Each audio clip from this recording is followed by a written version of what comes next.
নমস্কার বন্ধুরা, বাংলা রসি ঘরে আপনাদের সবাইকে স্বাগত। বন্ধুরা, আমরা একটা স্পেশাল ডে ছোট করে সেলিব্রেট করছিলাম, তো তার ব্লগ আপনাদের সঙ্গে আজকে শেয়ার করছি। আপনাদের সঙ্গে আমি আমার সমস্ত আনন্দ খুশি শেয়ার করি, তা ভাবলাম এটাও শেয়ার করি। তবে কিসের স্পেশাল ডে সেটা কিন্তু দেখার জন্য পুরো ভিডিওটা দেখতে হবে। তো প্রথমে আমি দুপুরবেলা রাতে যে খাওয়া দাওয়া হবে তার ব্যবস্থা করে নিচ্ছি। আমি করেছিলাম চিকেন বিরিয়ানি, কারণ আমাদের এই পার্টিটার কোনো প্ল্যান ছিল না, হঠাৎ করে হয়েছিল। তো প্রথমে ভেবেছিলাম যে বাইরে থেকেই অর্ডার করব খাবার, তারপরে ভাবলাম বাড়িতেই করি, বাড়িতেই ভালো লাগে খেতে, আর নিজেদের লোকের জন্য রান্না করতেও কিন্তু ভালো লাগে। তো আমি আজকে করছি চিকেন বিরিয়ানি। তো বিরিয়ানি প্রথমে চিকেনটা ম্যারিনেট করে তারপরে করে নিয়েছি, তারপরে ভাত করে নিয়েছি। এবার বিরিয়ানির লেয়ারটা করে নিচ্ছি। তো বিরিয়ানি হয়তো দোকান থেকে কিনলে অন্যরকম হতো, তবে আমার বাবা মা ছিল আমাদের সঙ্গে, তো বাবার খুব ইচ্ছে ছিল যে আমার হাতে চিকেন বিরিয়ানি খাবে। আমার হাতে চিকেন বিরিয়ানি খেতে আমার বাবা খুব ভালোবাসে। আর এই বিরিয়ানিটা কিন্তু আমি শ্বশুরবাড়িতে এসেই শিখেছি, আগে কিন্তু আমি এটা জানতাম না। মানে বিরিয়ানি আমি খুব একটা আগে, বিয়ের আগে নিজের হাতে কিন্তু করতাম না। তো যাই হোক, ভাবলাম যে বাড়িতেই করি, বাড়িতেই টেস্টও ভালো হয় আর হেলদি হয়, পরিমাণে কোনো ব্যাপার থাকে না, যত খুশি খাওয়া যায়। তো প্রথমে এভাবে বিরিয়ানিটা আমি লেয়ার করে ওপর দিয়ে একটুখানি ফুড কালার দিয়ে দিলাম, যাতে একদম দোকানের মতো লাগে। এবার এটা স্টিমে দিয়ে আমি চলে এসেছিলাম রেডি হতে। তো রেডি আমি মোটামুটি হয়ে গিয়েছিলাম। তবে বন্ধুরা, আপনারা আমার ব্লগ যারা দেখেছেন আগে, তারা কিন্তু আমি খুব একটা কিন্তু মেকআপ বা সাজগোজ পছন্দ করি না, কিন্তু যেহেতু স্পেশাল দিন, তো স্পেশাল দিনে তো একটু সাজগোজ করতেই হয়।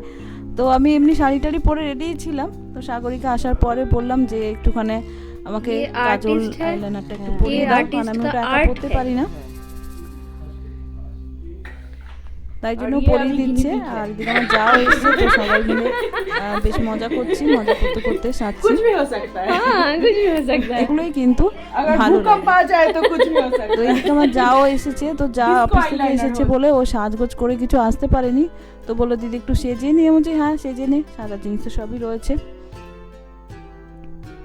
ও সাজার পরে আমরা ওদিকে সাজছি, এদিকে সবাই বসে গল্প করছে।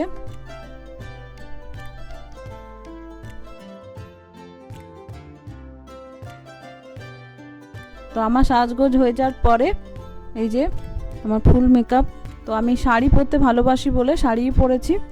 তো আপনাদের আমার এই সাজটা কেমন লাগলো অবশ্যই কিন্তু বন্ধুরা কমেন্ট করে জানাবেন। আমি খুব ভালো সাজতে পারি না, মেকআপও করতে পারি না, তবু তার মধ্যে যেটুকুনি পারি। তো এদিকে আমার কর্তামশাইও রেডি হয়ে চলে এসেছে। তো ভাবলাম একটু ফটো তুলে নিই। তিনি আবার ফটো তুলতে খুব একটা ভালোবাসেন না, ধরে বেঁধেই নিয়ে আসতে হয়। তো যাই হোক, তা ফটো তোলার পরে চলে এসেছি কেক কাটতে। বন্ধুরা, কেকের ওপর ট্যাগ দেখে নিশ্চয়ই বুঝতে পেরেছেন বন্ধুরা যে এটা অ্যানিভার্সারি কেক। তো আমাদের অ্যানিভার্সারি ছিল, শুধু আমাদের নয়, আমার যা দেওয়ারের অ্যানিভার্সারি ছিল। তো তার জন্য একই সঙ্গে আমরা কেক কাটছি। কেকের ওপর নাম লেখা আছে, তো এই নাম লেখা নিয়েও আমাদের মধ্যে একটু হাসি মজা হচ্ছে যে এরকম শর্টে নাম লিখেছে কীরকম।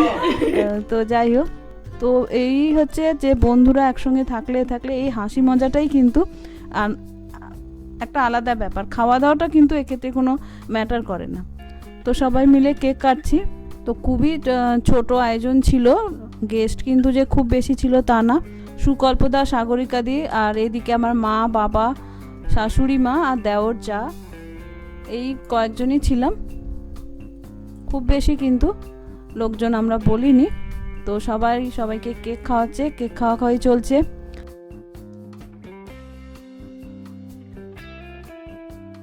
তো ওইদিকে আমি আমার কর্তার গালে একটু ক্রিম মাখিয়ে দিয়েছি। তো আমার গালটা এখনো বেঁচে আছে, কেউ লাগায়নি।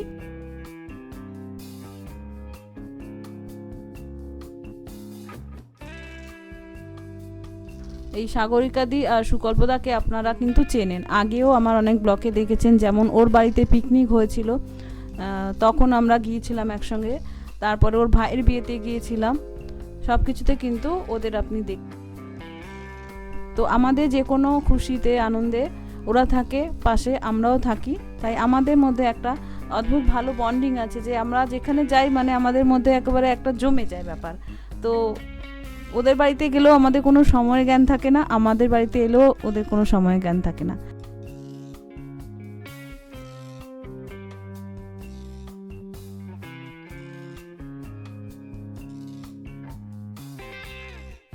তো এইদিকে আমার দেওর যা দুজন মিলে একটু কেক মাখামাখি খুনসুটি করছিল, তারপরে দুই ভাই দুজনকে কেক খাইয়ে দিল। এই যে আমার গালটা কিছুক্ষণ বেঁচে ছিল, তারপরে আবার কেনাকে মাখিয়ে দিয়েছে। তো এইদিকে গিফট দেওয়া চলছে। সাগরিকা আমাকে একটা শাড়ি আর ওকে একটা টি শার্ট দিয়েছে, আর মা বাবা কেকটা স্পন্সর করেছিল, আর দেওর যা আমাদের একটা গিজার দিয়েছে। তো কেক কাটা হয়ে যাওয়ার পর একটু ফটোশ্যুট চলছে, সবাই একটু বসে আছে, গল্প করছে। তো আমাদের এই পার্টিটা যেহেতু রাত্রে ছিল, তখন কিন্তু ভালোই রাত হয়ে গেছে, কিন্তু আমাদের কাউকে দেখে কিন্তু বন্ধুরা মনে হচ্ছে না যে রাত হয়ে গেছে। সবাই বসে বসে গল্প করছি।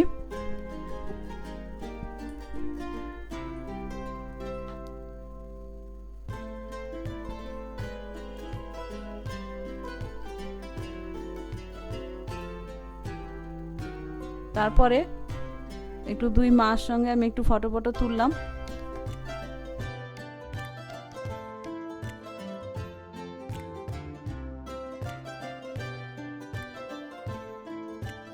এরপরে আমার মা বললো তার জামাইয়ের সঙ্গে একটু ফটোশ্যুট করবে, তো জামাইও এসে একটু পোজ দিয়ে দিল।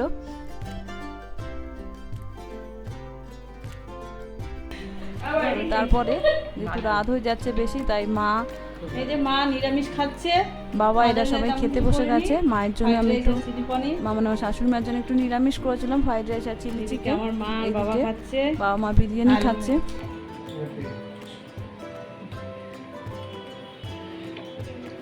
বিরিয়ানি করেছি।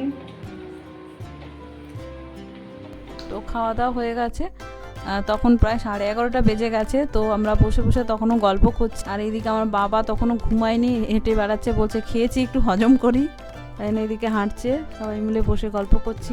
বন্ধুরা, এই ছিল আমাদের অ্যানিভার্সারির ছোট্ট একটা ব্লগ। আমরা খুবই আনন্দ করেছি, খুবই ভালো লেগেছে। আপনাদেরও ভালো লাগলো, আমাদের সঙ্গে পাশে থাকবেন। আর হ্যাঁ বন্ধুরা, আমাদের কততম অ্যানিভার্সারি গেস করে কিন্তু আমাকে অবশ্যই জানাবেন। নমস্কার, ধন্যবাদ, ভালো থাকবেন।